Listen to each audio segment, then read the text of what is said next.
हम भगवान के सामने क्यों रोते हैं? कुछ भक्त जब भक्ति करते हैं, भजन करते हैं या भगवान को देखते हैं तो वो क्यों रोने लगते हैं? क्या प्रेयर्स करते टाइम रोना आवश्यक है? प्रेयर करते टाइम हमें रोना क्यों आ जाता है? क्या हमें जब रोना आता है तो भगवान हमारी चीज़ें जल्दी सुनते हैं? आपके साथ भी ऐसा होता होगा। नमस्कार दोस्तों, मैं हूँ ऋतु और आप सबका स्वर्णिम भारत में हार्दिक स्वागत है। रोना एक मीडियम है, एक जरिया है, अपनी भावनाओं को व्यक्त करना है उससे, श्री हरि से, जो आपको अंदर और बाहर से पूर्ण रूप से जानते हैं। वो श्री हरि जिन्होंने आपको बनाया, आपके सारे अंग बनाए, आपके अंदर विचारों को डाला। अगर उनके सामने ही हम नहीं रोएंगे तो किसके सामने रोएंगे? उसके सामने रोएंगे जो हमें लगता है अपना है। क्या वो हकीकत में आपका अपना है? क्या वो आज आपके रोने की बातों को या आपके दुख को समझ रहा है? क्या वो एक्चुअली समझ रहा है? क्या वो बाद में आपकी बातों को समझने के बाद आपको जज करेगा? शायद हाँ, शायद ना। लेकिन भगवान जिसके सामने आप सच में रोते हैं, सच में वो आंसू जब निकलते हैं तो वो भगवान के लिए होते हैं, प्योर होते हैं। और वो जो आपका परम पिता है आपको कभी जज नहीं करता। आपके सुख में आपके साथ है और दुख में आपके पास आपसे ज़्यादा है। नज़र नहीं आता मगर आपके साथ हमेशा है। तो हम इस वीडियो में आज जानेंगे कि रोना क्यों आता है हमें जब हम ईश्वर से कुछ मांगते हैं या हमारी मांगी हुई चीज़ें जब पूरी नहीं होती तो हमें क्यों रोना आता है। कभी कभी जब हम खुश होते हैं और अपने भगवान के दर्शन करते हैं तब भी रोना आ जाता है। रोना आवश्यक है या नहीं? Let's know. One of the reasons why some people cry while praying is because prayers allow them to express the sadness they feel. कभी कभी हम खुश से ज़्यादा दुखी होते हैं।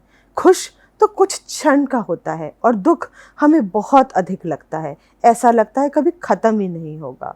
It is absolutely fine because भगवान हमें नोटिस करता है, हमारे टीयर्स को ऑब्जर्व करता है, जो वो अपने भक्त की आंखों में देखता है। जब कुछ भी नज़र नहीं आता, जब बहुत सारे चीज़ों के आंसर नहीं मिलते, तब हमें सिर्फ एक ही रोशनी नज़र आती है।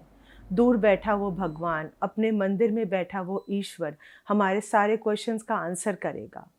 वो मंदिर जाते ही बोलना नहीं शुरू कर देगा। वो कंप्यूटर में बैठा वो गूगल नहीं है कि आपने सर्च इंजन में कुछ डाला और आपको इमीडिएटली उसका आंसर मिल जाएगा। तुरंत नहीं मिलेगा मगर आज नहीं तो कल ज़रूर मिलेगा। साइंस, बड़े बड़े डॉक्टर्स कई बार ये कहते हैं कि इसका इलाज हमारे पास नहीं है, we are doing our best, but God, मगर उस सुप्रीम पावर पे विश्वास रखो, अच्छा ही होगा। जब अमेरिका में लोग वोट कास्ट करते हैं तो उन्हें एक ब्रोच दिया जाता है। उस ब्रोच के नीचे लिखा होता है, in God we trust, God we trust, in God we trust. Yes, absolutely, we trust in God and this is the only way and the only reason we should trust and we should believe in God कि भगवान हमारे साथ कभी बुरा नहीं करेगा। हमने बुरा किया है, हमें ज़रूर पता होता है कि हमने इसका बुरा किया, हमने उसके लिए बुरा सोचा, तो आज अगर मेरे साथ जो हो रहा है वो क्या पता उसकी वजह से हो रहा है। इसी भूलोक पर, इसी धरती पर अच्छा बुरा सब कुछ भोग कर जाना पड़ेगा, इसीलिए इसे भूलोक कहते हैं। अच्छा करोगे अच्छा होगा, बुरा करोगे तो बुरा होगा। What you reap, what you sow। अच्छा करोगे तो अच्छा ही होगा। स्पेशल ओकेजन्स पे आप देखेंगे कि मंदिरों में क्लब्स और रेस्टोरेंट से भी कई बार बहुत ज़्यादा भीड़ होती है। कई बार इतनी ज़्यादा भीड़ हो जाती है कि उसे संभालना मुश्किल हो जाता है। अनफॉर्चुनेटली कभी कभी स्टैम्पेड्स भी हो जाते हैं, but these are called accident. भगवान ने नहीं कराया, ह्यूमन एरर की वजह से हुआ। Okay, that is a separate thing to talk about. But here we are talking that why we cry. मंदिरों में, गुरुद्वारों में, चर्चेज में ज़्यादा भीड़ होने लग गई है। पहले हम कहते थे बूढ़े हो जाएंगे तब हम भजन करेंगे। आज आप मंदिरों में देखिए, यूथ ज़्यादा है। छोटे छोटे बच्चे हरे कृष्णा हरे राम का मंत्र जपते रहते हैं। यूथ जो नया हेयर स्टाइल तो बनाते हैं मगर अपने फोरहेड पे बहुत शान से भगवान का टीका भी लगाते हैं। ये क्या दिखाता है? ये हमारे विश्वास को दिखाता है। मॉडर्न होना इज वेरी इंपॉर्टेंट, दूसरी भाषा में बात करना इज ऑल्सो एक्सेप्टेड, बट भगवान पे डाउट करना मूर्खता है। भगवान के एग्जिस्टेंस पे सवाल उठाना मूर्खता है। हमें स्पिरिचुअल सीकिंग और ब्लेसिंग्स के लिए भगवान के पास जाना पड़ता है।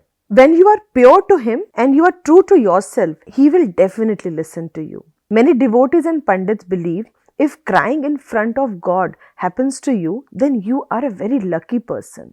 आप भगवान के क्लोज हैं। भगवान एक मीडियम ब्रिज कर रहे हैं अपने और अपने भक्त के बीच, जिसे आप एक कनेक्शन समझिए, एक मीडियम समझिए, जो भगवान आप तक पहुंच पा रहे हैं और अब भगवान के पास। हम कई बार फेक स्माइल तो कर सकते हैं, मगर हम फेक टीयर्स नहीं कर सकते। हम नकली में रो नहीं सकते। Whether we believe it or not, God always listens. Whether you believe it or not, God will always listen, even to our slightest problem. He knows everything. उन्हें सब पता है, जो आपको कभी जज नहीं करते। You are transparent in front of Him. आप उनसे झूठ नहीं बोल सकते, आप उनसे फेक नहीं कर सकते।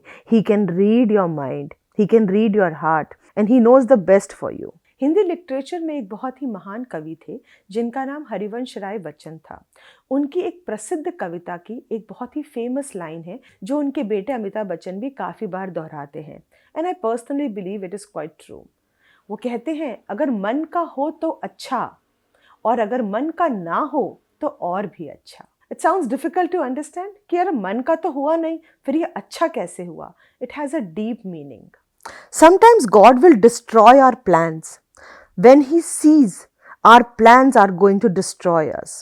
हमें लगता है कि उस वक्त हमारे लिए ऐसा हो जाना अच्छा होगा, इसलिए हम ऐसा करने के लिए भगवान से मन्नत मांगते हैं, व्रत करते हैं, चलिया करते हैं और कहते हैं भगवान इसे पूरा कर दो तो मैं ऐसा करूँगा, ये पूरा कर दोगे तो मैं इसे नॉनवेज खाना छोड़ दूँगा, and etcetera etcetera.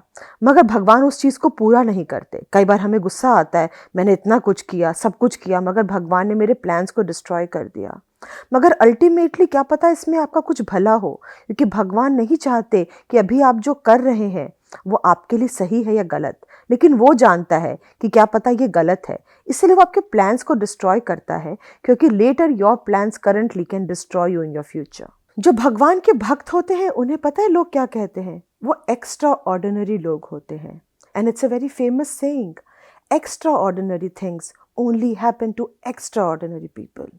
Maybe it's a sign, maybe it's a sign from heaven that you got an extraordinary destiny, sometimes greater than what you have imagined. So keep imagining, so keep your trust high in God. Hare Krishna.